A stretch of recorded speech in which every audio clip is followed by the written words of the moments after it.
Hello there, I'm Clyde, and welcome back to another one of my very slow-moving, not at all thrilling, definitely no need to stay awake adventures through time.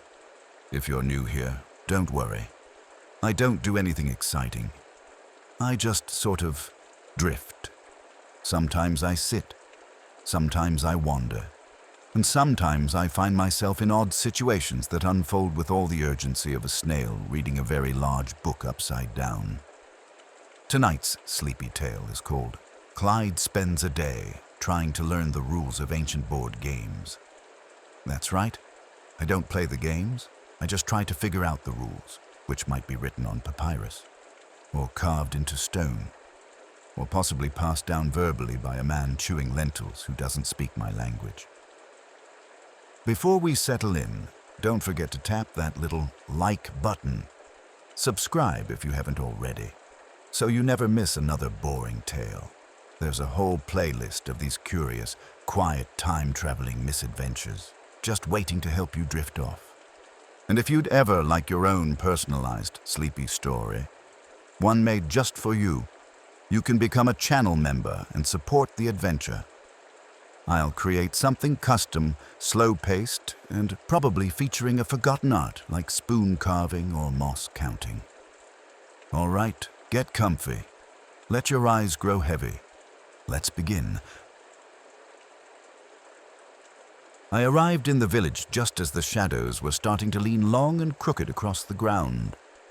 The air smelled like old dust and roasted chestnuts, and there was this tiny bird, I think it might have been a lark, perched on a crooked weather vane, singing the same 4 notes over and over like it was stuck in a loop.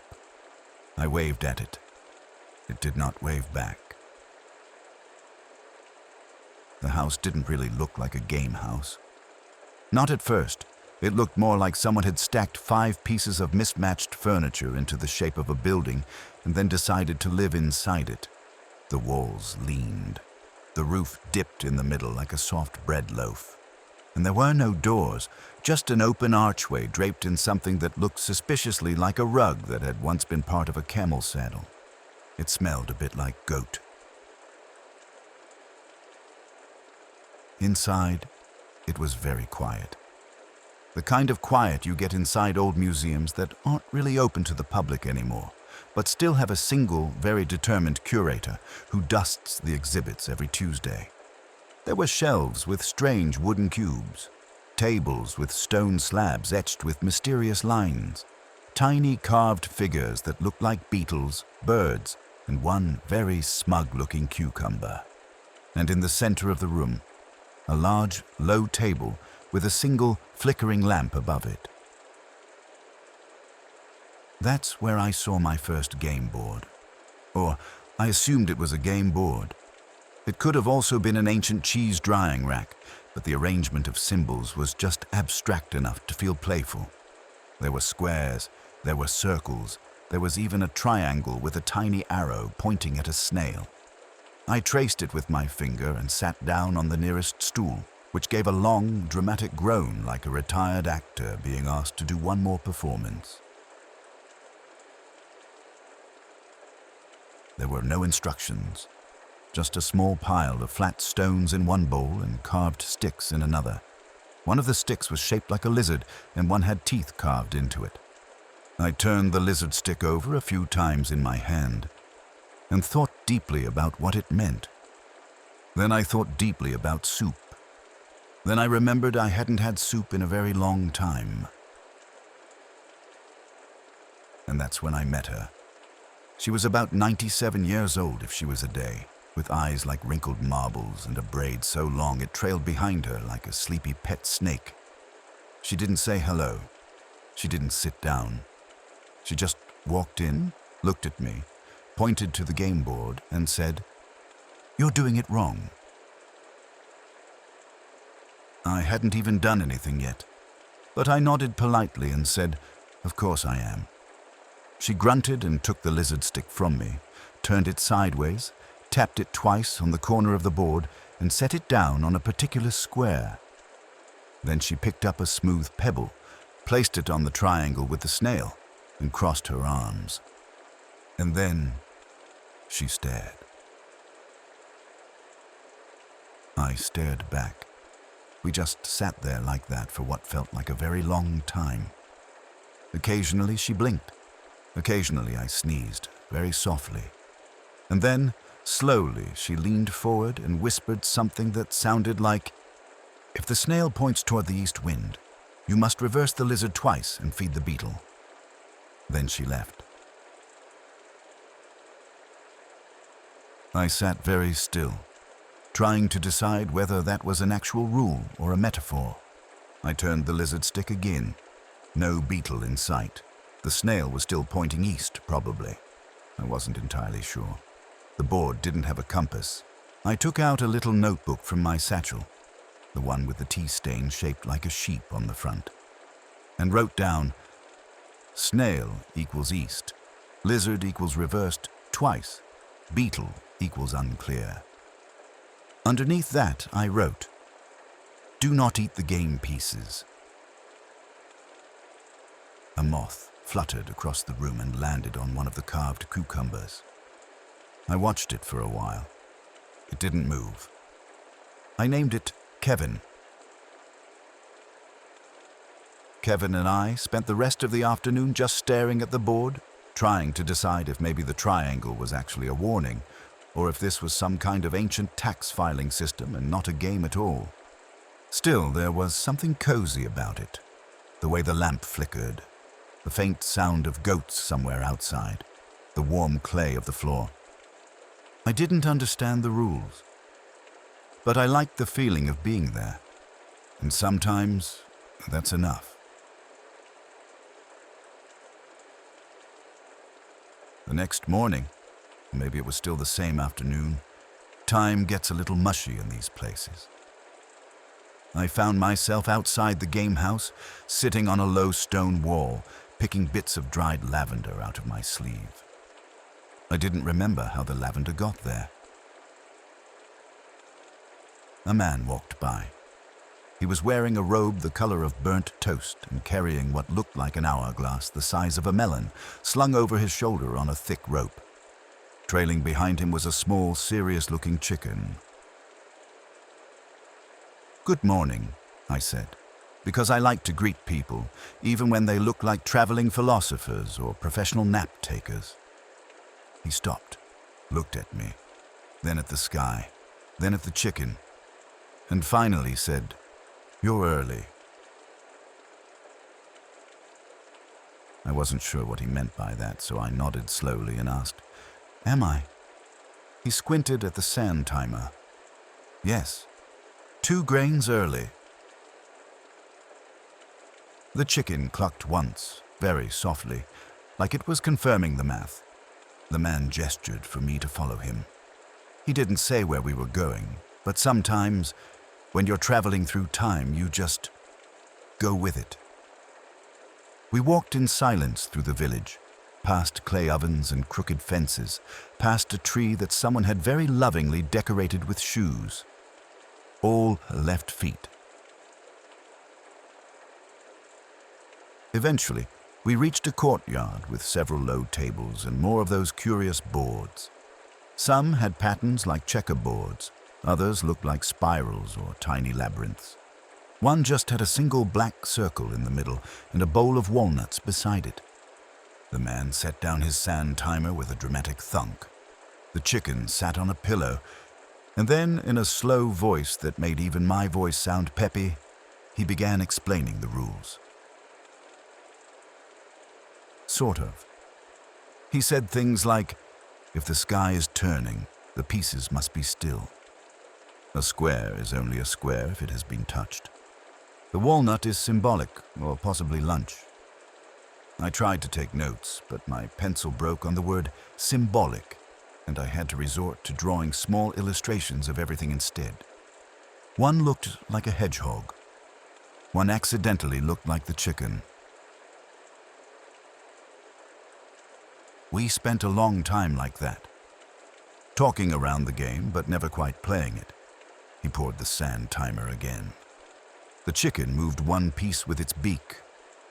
The man gasped like it was a profound move. I asked if the chicken always played red. He said, only when it's a Thursday. It was a Monday. I did not correct him. After a while, he asked me if I wanted to try. I picked up a pebble, shaped like a tiny loaf of bread, and placed it on the board, upside down. He nodded solemnly and said, "Ah, the inverted baker's gambit." The chicken looked skeptical. By the time the sand ran out again, we still hadn't finished a single turn, but I was starting to feel like that was the point. These ancient board games weren't about winning or losing. They were about being there, sitting still, moving tiny pieces with care, sharing space with people, and sometimes poultry, who moved at the same pace. The man handed me a slip of parchment with a list of what I think were instructions, but it might have also been a recipe for fig cake. I thanked him either way, and he said something I wrote down later. The rules only matter when you agree they do. Which felt true for board games, and maybe a few other things too, like naps, or whether you eat dessert before dinner. The chicken followed me for a little while after that. I named her Minerva. She didn't seem to mind. She even pecked at one of my notebook pages, which I took as encouragement. I never saw the man again. But I still have the parchment, and once in a while, I try to decode it. Still not sure if it's fig cake, but if it is, I'd eat it. There was a tunnel beneath the village. I didn't find it on purpose. I was looking for a spoon I dropped, a very small, very wobbly one made of horn. And when I leaned down behind a shrub, I noticed the shrub wasn't a shrub at all, but a cleverly disguised stone hatch. Well, somewhat cleverly. The word tunnel was carved on it. I opened it. Inside, stone steps, cool air, and the unmistakable scent of ancient dust. Not the kind of dust that floats casually through your attic. No, this dust had memories. It had secrets, and probably at least one allergy warning. The tunnel was long and curved slightly to the left, which made me feel like I was inside the belly of a sleeping giant who only ate game pieces. I walked for quite a while, past 3 unlit torches, a very content-looking toad sitting in the path, and a pile of something that might have once been a hat. Eventually, I heard a voice. It was soft, whispery, like someone muttering directions in a dream. 2 spaces forward, spin the moon tile, never look at the owl twice. I peeked around the bend, and there, sitting cross-legged on a wide rug made of stitched-together playing cards, was a man wrapped in scarves. So many scarves. I couldn't even see his face, just layers of cloth, a single glowing lantern, and dozens of boards laid out around him like a sunburst of confusion. He didn't acknowledge me. He just kept whispering rules. Some of them made sense. If both players pass, the round ends. Others were debatable. You must hum softly if you roll a 7. Only the left elbow may be used to move the red pieces. If a mouse runs across the board, it becomes a neutral observer. I wrote them all down. I sat with him for an hour, maybe 3. Time had folded itself into a neat square and tucked itself into the corner. He offered me a piece of dried fruit. It may have been a fig or an extremely chewy beet, and pointed at one particular board. It was shaped like a spiral with tiny figurines placed along the edges. Each one was holding a different object: a fan, a shoe, a feather, a cup. I pointed to the fan and raised an eyebrow. He whispered, "Wind begins the cycle." We moved 3 pieces each, and then he took the game away. Rolled up the rug, blew out the lantern, and said, "The lesson has been given." That was it. No scores, no congratulations. Just a lesson. I climbed back up the tunnel thinking about that. Not everything in time is meant to be won. Some things are just meant to be experienced, listened to, tried, then set gently down again. Like a tune you can't quite remember, but that still makes you smile. Later that week, or earlier, depending on how you measure time in a place with no clocks and a very confused rooster, I woke up to the sound of distant bells and the unmistakable squelch of muddy sandals. I stepped outside to find the entire village decorated in bunting made from woven reeds, dried leaves, and what appeared to be the covers of old instruction manuals. It was the festival of game pieces. I hadn't planned to attend, but my feet wandered, and I followed. The square was packed. People wore elaborate headdresses made entirely of tokens, dice, and very tiny game boards strapped to their foreheads. There were juggling acts with carved pebbles, musicians playing flutes made from hollowed-out dominoes, children chasing each other with cloth snakes labeled penalty, and in the center, a towering structure made from 1,000 mismatched game pieces, each one from a different time, place, or forgotten game. A sign read, "House of Universal Rules. Enter with caution." I, of course, entered immediately. Inside, every surface was covered with rules. Rules painted on walls, rules tied to balloons, rules etched onto sugar cubes, which I accidentally licked. They were not sweet. One rule read, "If a piece is dropped, it may no longer win." Another, "All pieces begin equal, except the ones that don't." And my personal favorite, "If confusion arises, the game must continue twice as slowly." I nodded at that one for a full 30 seconds. Possibly more. There was a man handing out tiny scrolls at the back of the building. He wore a vest covered in marbles. Actual ones, not metaphorical, and had a beard that looked like it had recently hosted a bird. He gave me a scroll without speaking and simply said, "Rule number 7 will guide you." I opened it. It was blank. I thanked him anyway. Out in the square again, the festival was in full rhythm. 2 women were locked in a competitive game involving spoons and feathers. One shouted, "Double crow bonus," and the other immediately began tap dancing. A man nearby was balancing on one leg while spinning a dice on a plate. His goat watched nervously. I found a quiet spot by a fruit stand and sat with a bowl of figs, not the game kind this time, and just watched. All the movement, the games, the strange unspoken language of rules and exceptions. It wasn't about the games, really. It was about the shared understanding that none of them made much sense, and that was perfectly fine. Everyone was just playing. The sun began to set behind the House of Rules. The decorations rustled gently in the breeze, and someone started humming the melody of a tune I didn't recognize, but felt like I should have. I closed my eyes for a moment and let the sounds carry me nowhere in particular. It started raining sometime around what I guessed was mid-morning. Not the kind of rain that crashes down in a hurry, but the slow kind, the sort that takes its time, whispering on rooftops and tracing gentle patterns on windows, like it's writing something down, just for you. I wandered through the village with my hood up, not really going anywhere. Rain has a way of softening everything, even time. I ducked into a covered walkway near the old granary.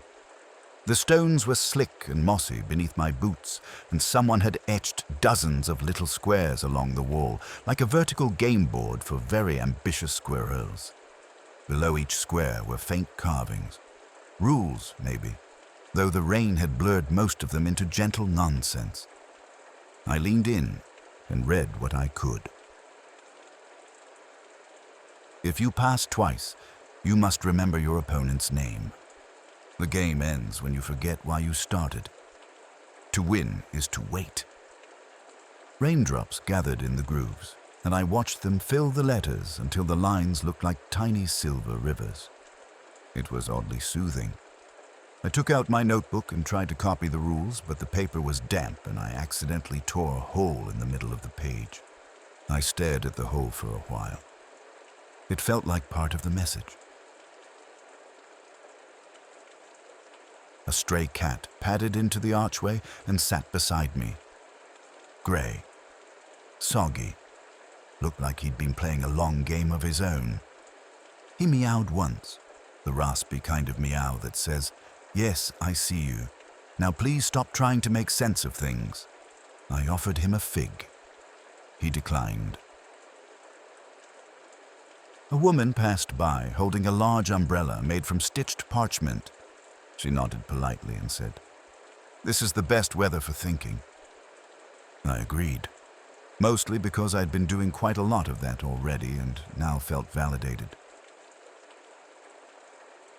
I spent a long while beneath that arch, watching the water fall, watching people pass, some carrying game boards under their arms like sacred relics, others with their hands behind their backs, as if they were counting invisible points. I thought about how many games had probably been lost and won in silence. Or maybe neither. Maybe the best ones were just played slowly until the rules dissolved in the rain. Eventually, the cat got bored and wandered off. I followed, not because I knew where he was going, but because he walked like he did. We passed a house made entirely of carved dice, a door knocker shaped like a checker piece, a wind chime made from broken hourglasses. The village was full of stories, rules etched in wood, whispered in tunnels, danced in festivals, and now, written in rain. It was during one of those quiet afternoons, the kind where the clouds forget to move and even the birds seem too polite to sing, that I stumbled upon a puzzle. Not just any puzzle, a puzzle with no edges, no corners, no starting point. Just an assortment of pieces in a shallow basket, waiting on a windowsill like a forgotten invitation. The house was empty, or at least no one said hello.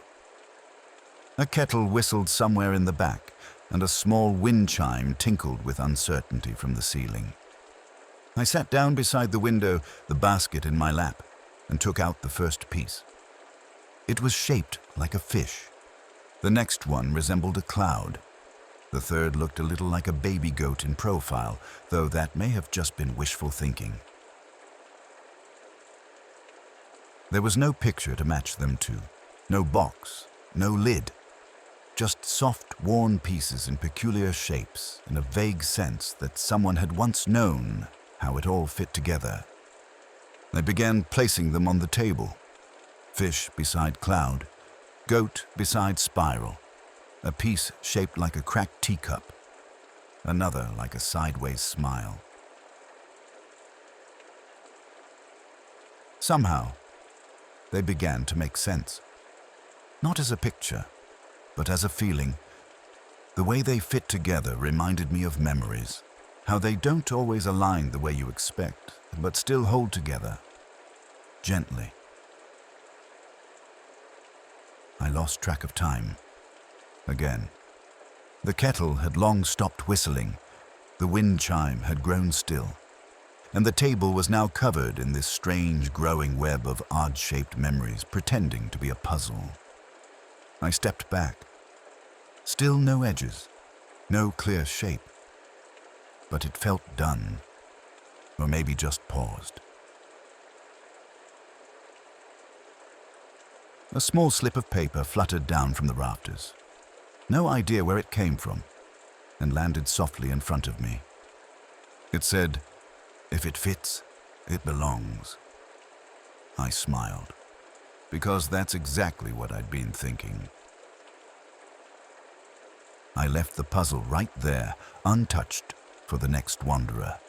Hopefully they wouldn't mind the fish cloud goat corner I'd started, or maybe they'd rearrange everything, and that would be fine too. Sometimes the joy isn't in solving it, it's just in the placing, one curious piece at a time. The sun was just starting to dip below the rooftops when I wandered into the evening market. Not a market for fruit, or cloth, or shiny metal trinkets, though there were a few of those. No, this was a market entirely devoted to board games. Stalls lined the cobbled street, each bursting with boxes, scrolls, tokens, spinners, sand timers, and curious devices that clicked when shaken but never revealed what was inside. There was a soft hum in the air, not music exactly, but the rustling of dice being tumbled in velvet pouches, the whispered debates about strategy, and the occasional clatter of a board being set up with great ceremony. I passed a stall selling only hexagonal pieces. Another sold game instructions in over 40 languages, none of which I spoke. One elderly woman had a table of blank boards and simply said, "Make your own, everyone else does." At the corner of the market was a young boy balancing on a crate, calling out, "Roll once for wisdom, twice for mystery, thrice for tea." I rolled once. He handed me a small scrap of parchment that said, "What you already know is enough." Then he poured me a cup of lukewarm tea. It tasted like fennel and possibly pencil shavings. I stopped at a table run by twins, mirror images of each other, each claiming to be the older one. They introduced me to a game with no name, just colors. Each player took turns laying down a tile and saying what they felt. "Blue," one said, "reminds me of that day it snowed in spring." "Yellow," the other said, "is the sound my grandmother's laugh made." I placed a green tile and said, "This feels like waiting for something that's already passed." They nodded. I think I won. As night came, lanterns lit up across the market. The boards glowed softly in the golden light. People gathered around a massive circle of seated players. No one spoke. Each simply moved a piece forward, then passed the turn. I watched for almost an hour and never saw anyone win or lose. But no one left. Not even the cat from earlier, who sat on a stack of unused tiles like he'd been invited. There was a peace to it, this quiet celebration of rules and chances and waiting, of turns taken and turns passed, of not needing to understand everything to enjoy it. I stayed until the lanterns dimmed, and even then, a few games kept going. One woman moved a piece and said softly to no one in particular, "Your move." I didn't expect to meet the rule keeper. He wasn't part of the festival, or the market, or the tunnel, or the puzzling house, or the rainy archway with the cat. He was just waiting. At the edge of the village, where the cobblestones gave way to tall grass, where the road forgot to go anywhere in particular. He sat beneath a crooked signpost that had no words, just a carved image of an open book with missing pages. He looked a little like everyone I'd met, and also like no one I'd ever seen. His cloak was patched with bits of old game boards. His shoes were mismatched. One carried a chess piece in the sole. The other had a tic-tac-toe grid scratched into the leather. He nodded when he saw me. Didn't speak right away. just gestured to the patch of grass beside him. I sat down. The wind stirred gently around us, and somewhere nearby, a bird made a sound that may have been laughter, or indigestion. I didn't ask. Finally, the rule keeper spoke. His voice was rough in that comforting way, like pages turning in an old book. "Did you learn the rules?" I hesitated, then said, "Some." He nodded slowly, as if that was the right answer, or maybe just the only one that mattered. He reached into a satchel and pulled out a worn wooden box. Inside, one final board, the simplest of them all. Just a single square and a single round piece in the center. He set it in front of me and said, "Your turn." I stared at it, then gently moved the piece one square to the exact same spot. He smiled. "Well played." Then he stood and handed me a folded cloth, the kind you'd use to wrap something precious. "You carry the rules now," he said. "Not to follow, not to teach, just to remember." We stood together in the soft light of early evening, neither of us quite saying goodbye. He didn't vanish or shimmer or float away. He just walked off into the tall grass, like a man heading to a familiar chair. And I stood there for a long time, holding the cloth, listening to the breeze, wondering how many games I'd played today without knowing it, and how many more I'd already forgotten. Eventually, I reached into my pocket, and there it was, the smooth stone, warm now, glowing faintly, humming softly, like it always does when it's time. I gave one last look to the village behind me, the rain-washed walls, the flickering lanterns, the puzzle pieces, the market stalls, the games still in motion, and I smiled. Because sometimes the rules don't need to make sense. They just need to be shared. I closed my eyes, let the hum surround me, and wondered where and when I'd land next.